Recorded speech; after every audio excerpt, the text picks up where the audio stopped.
Straddling extreme dryness and tropical humidity, a unique forest grows.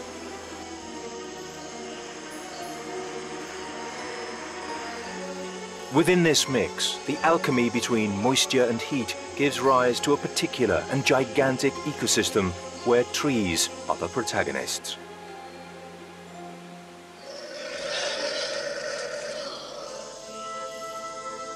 With their colossal bodies, the trees are the focal point of all life in this habitat. Every tree, each with an imposing presence, is a magical setting inhabited by a varied cast of animals, sheltered and protected by its wide-reaching shade.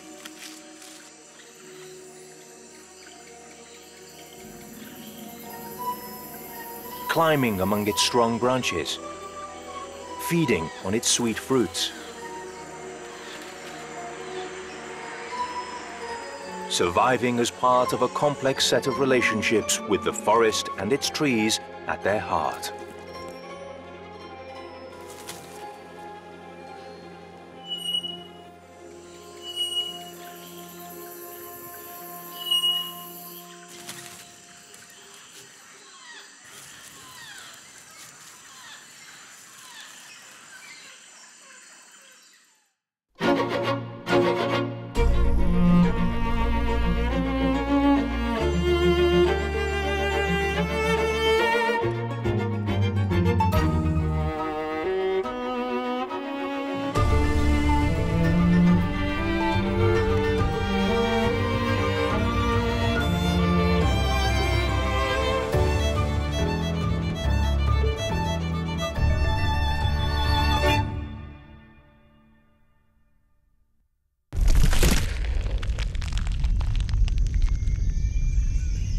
Dry tropical forests cover large parts of Southwest Africa, Southwest Asia, South America, and also Central America.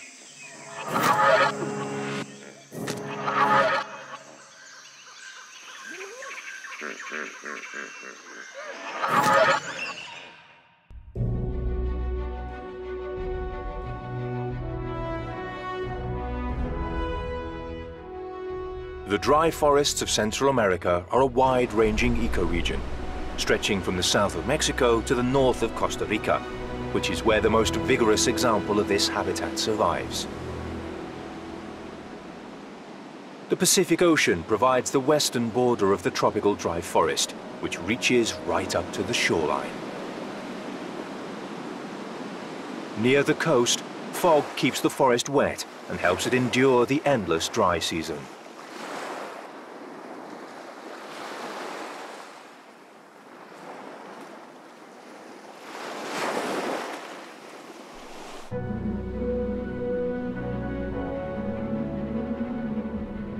Here, the forest stays green a little longer.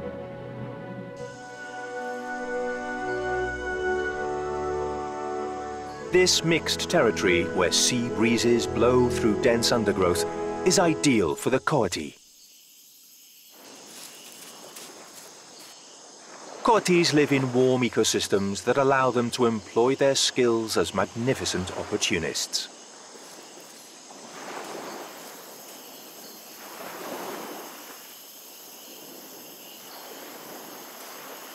The beach provides the coati with debris thrown up by the waves, among which they find crabs, insects, and fruit carried by nearby rivers.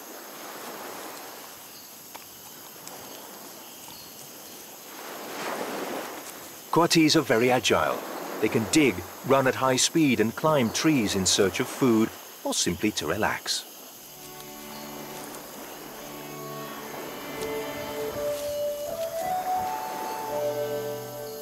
After filling your belly, there's nothing better than a nap in the shady branches, swayed by the soothing sea breeze.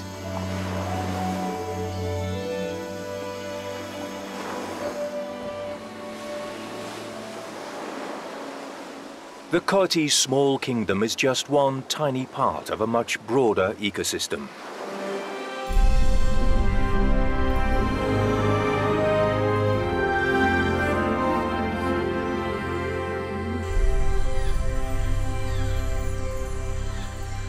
At a global level, dry forests constitute 42% of all tropical forests, covering an area of approximately 11.5 million hectares.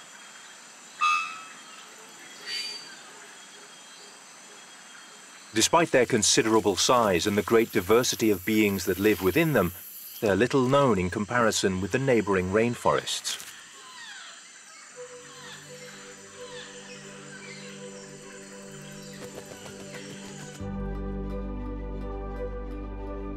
In terms of species of trees, they may be less diverse than the nearby jungles, but their ecological value is no less. In just 1 hectare, the staggering figure of between 90 and 150 species of trees may grow. The trees seem to create cathedrals of columns that ascend toward a green dome of leaves.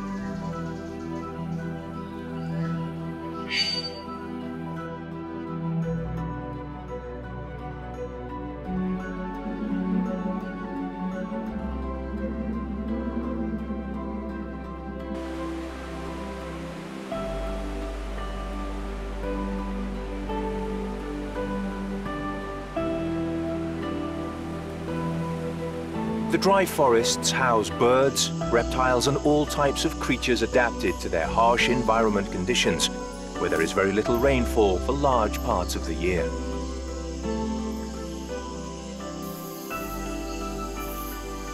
The dry season is very extreme and can last up to 9 months.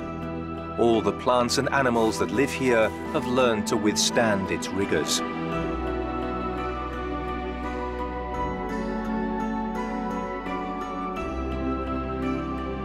Black spiny-tailed iguanas have a fearsome appearance and seem comfortable in this forest, come rain or shine. Their favorite location is the dry tropical forest, and sometimes they will bask on the branches, soaking up the heat of the sun.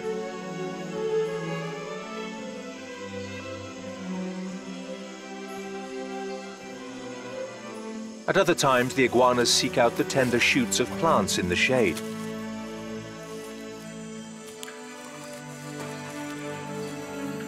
And if they happen to come across some mature fruits of different species of trees, they certainly won't pass them up.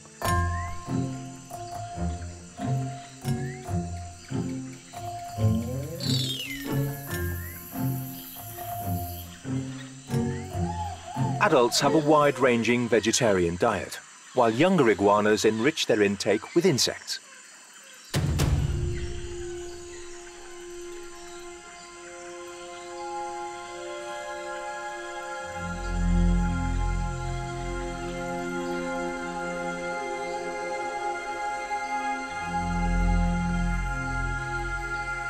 In spite of its vegetable diet, the black spiny-tailed iguana is the fastest lizard on the planet. It can reach speeds of 35 kilometers an hour and will do so in order to flee the various predators that roam the forest.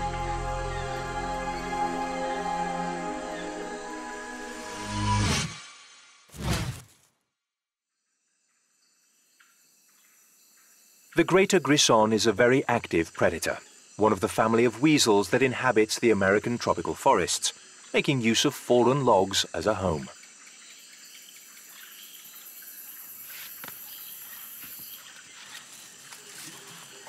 Their hunting technique is to locate and pursue their prey. They check out every hollow and corner of their territory to hunt rodents, small lizards, and even insects.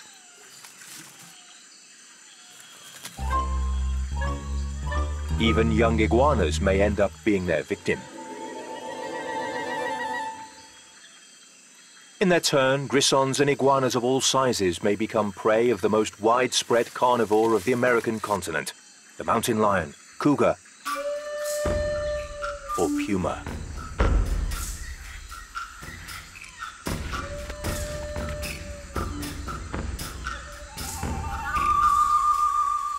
The noiseless footsteps of the puma will surprise any prey.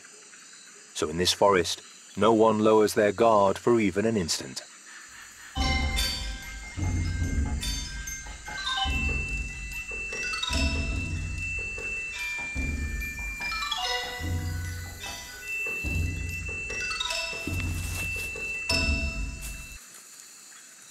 Finlayson's squirrel is fast and agile. Its life is closely linked to the extensive canopy of the dry forest, where it finds safety and food. There's no fruit hard enough to resist its incisors, which grow continuously to compensate for the daily wear they are subjected to.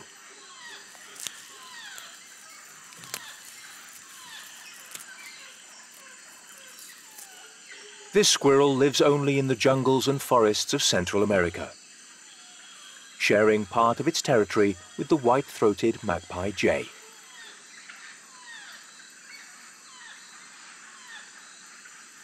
This magpie inhabits only the tropical dry forests, where it feeds on a variety of insects, though it will also eat fruits and even lizards and small vertebrates.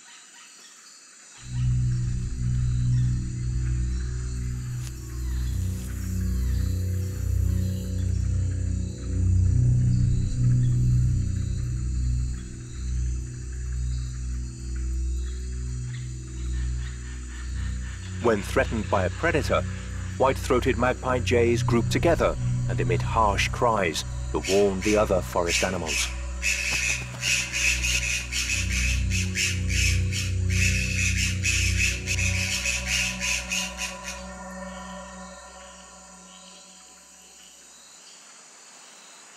Most days, the atmosphere in the dry forest is suffocating. Added to the dryness are the heat and emissions that emanate from volcanic fumaroles, pilas, or vents.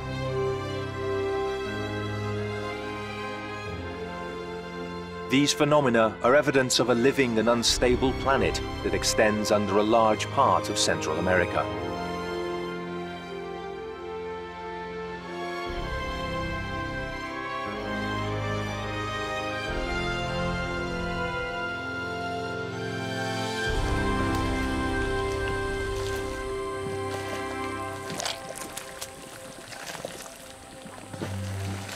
Some of the volcanoes in this region ascend to more hospitable altitudes, where winds and clouds cool the environment.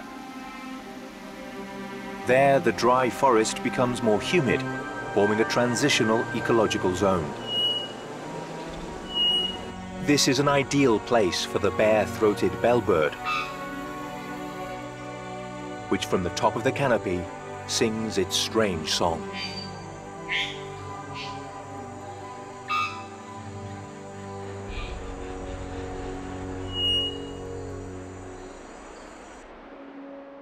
Males seek the highest exposed branches to sing and mark their territory.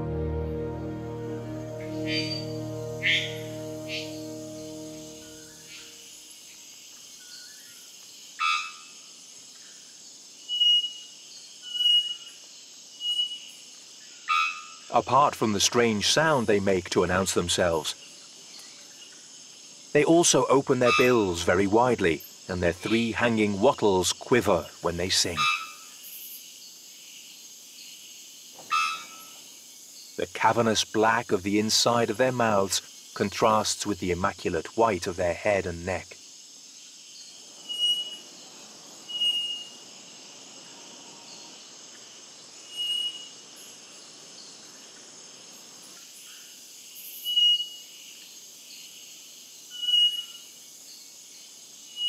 Females fall powerless before this combined audio-visual display that stands out sharply in the midst of the green of the forest.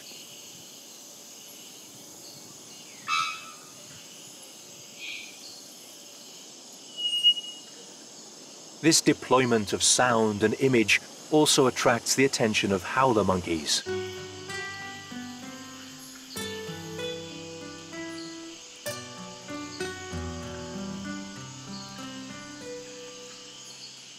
This monkey is the best adapted of the primates to the neotropical dry forest, as it can tolerate the heat and drought without too much hardship. The large, broad leaves of the trees of the dry forest pose no problems for the hordes of howler monkeys, which find in them both sufficient food and protection.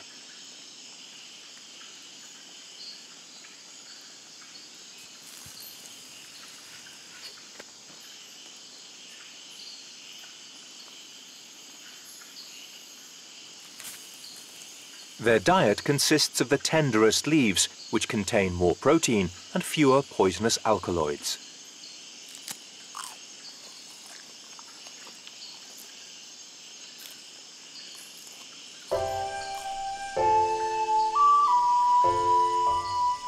In these open forests, the howler monkeys need very large territories to maintain their small clans consisting of 15 or 20 individuals. These are always headed by a large male, distinguished by his size and his attention-grabbing genitals. The leader guards over the group and ensures its security. With his howls, he reaffirms his territory and scares off rivals.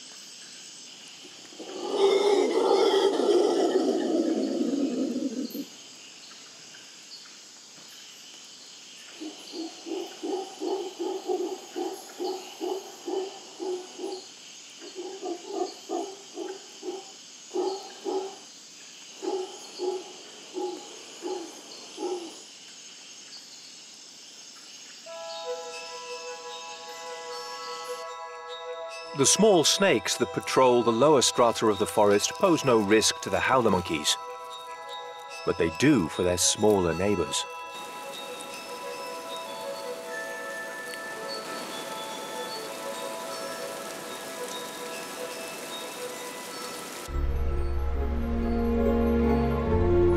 Despite the heat and the seasonality of the rains, some plentiful rivers do crisscross the dry forest.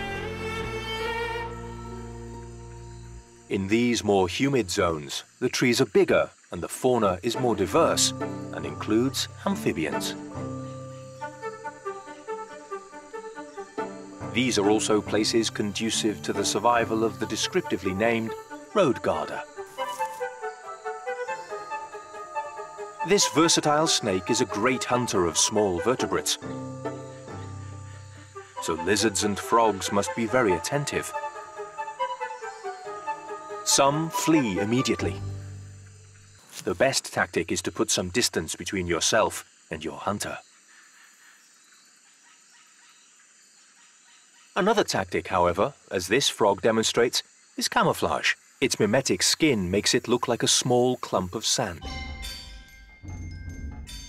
But the road garter's highly sensitive tongue can detect the slightest trace of its prey.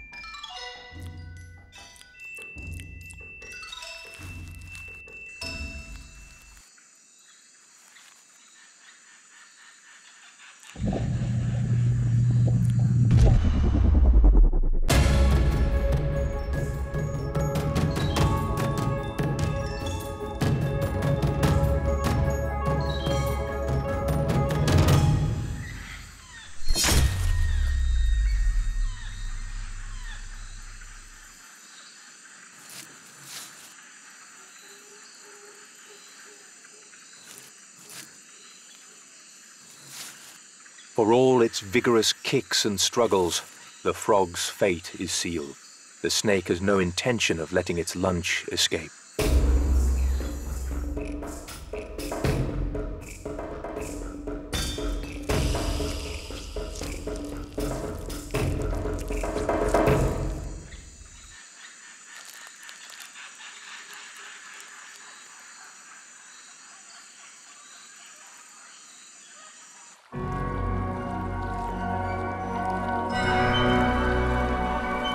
The rivers of these dry forests are the favourite home of another reptile.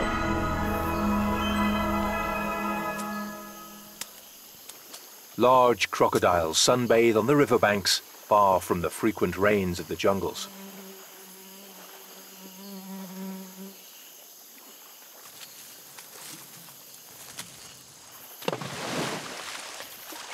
Here they lie in wait for animals that come to the river, or take advantage of the corpses that the water carries.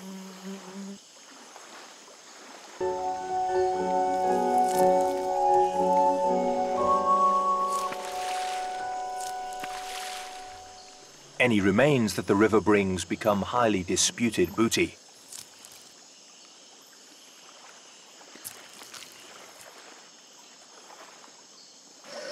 American black vultures, from the family of New World vultures, can even compete with the crocodiles in terms of voracity and speed, and these have just deprived the giant reptiles of a hearty dinner.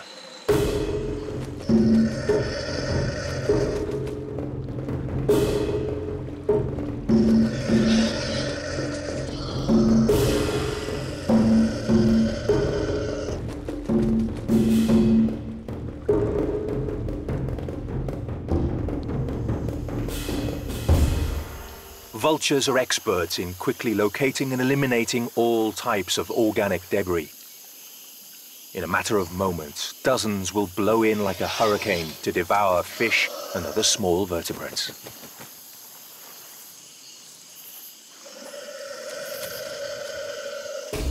But the crocodiles have no desire to go without a meal.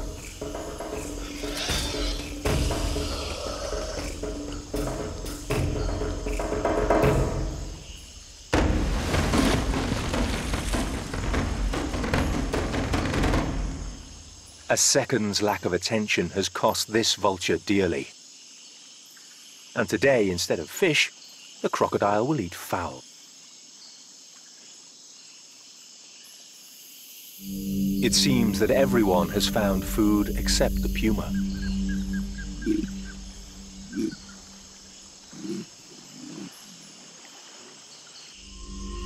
The big cat prowls the maze of twisted, small trees that grow very close together, forming impenetrable tangles.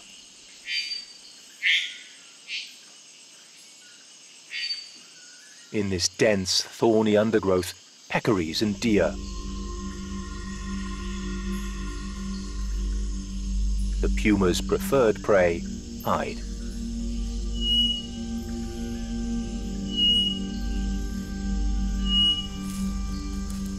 White-lipped peccaries are very rare, their numbers having decreased so much that they are in danger of extinction. They only survive in the wildest, remotest corners of the forests.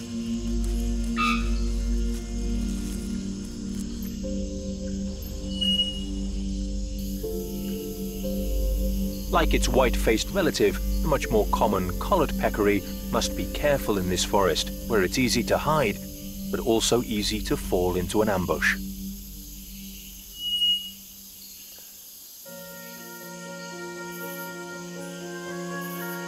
In the forests, the puma has plenty of options when it comes to eating fresh meat. Its menu is very varied. Apart from the wild pigs, it also eats large rodents, such as the agoutis, that may weigh up to 4 kilos. But the most plentiful and tasty dish on offer is the white-tailed deer.